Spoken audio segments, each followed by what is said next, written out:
electrical supplies, bathtub stopper. The most difficult argument in favor of Christianity to argue with, or against, that is the personal experience. Because you can't tell someone, no, you didn't have this experience, because you don't know. They could be lying, but with something like that, you pretty much just have to take their word for it. Now, one of the best counters to this that I've heard is the same thing that people say about, like, that Viney thing that was up on that telephone pole that one the guy said looked like Jesus, where basically your own cultural conditioning will color how you see things in the world. And so a person who was raised to believe in Buddha might look up there and see Buddha being crucified, or something. I'm not sure they'd really look up at a cross-shaped object and think, oh, that must be something, but you know what I mean. And so I would ask a person saying that they had an experience, whatever that experience was, whether they literally saw something or whether they just felt something when they thought about their religion or their God. I would ask them, did you already believe? And were you already conditioned to see that? You know, was your family religious? Or is this something that nothing else contributed to?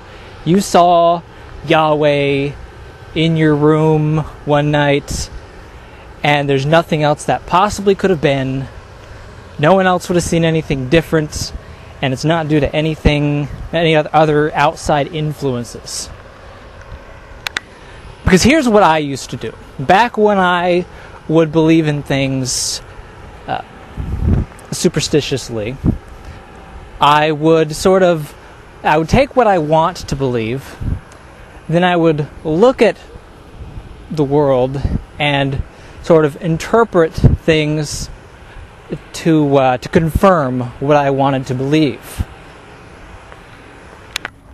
You know, I had this belief that there were no coincidences, that everything happened for a reason.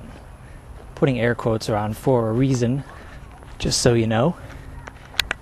And of course that reason was always to confirm to me some belief that made me feel good, that reassured me that I was doing what I should be doing, believing what I should be believing, just basically on the right track.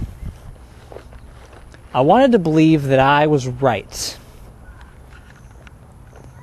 And so I interpreted everything around me to confirm that.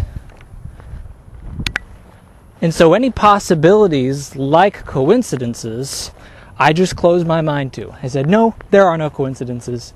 Everything happens in order to confirm to me my worldview.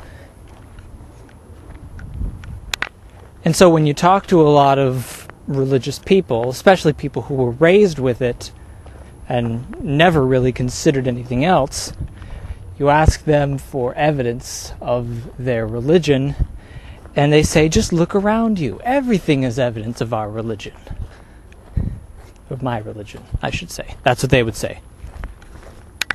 Because to them, everything confirms to them what they want to believe. And for you not to see things that way, well, you're just wrong.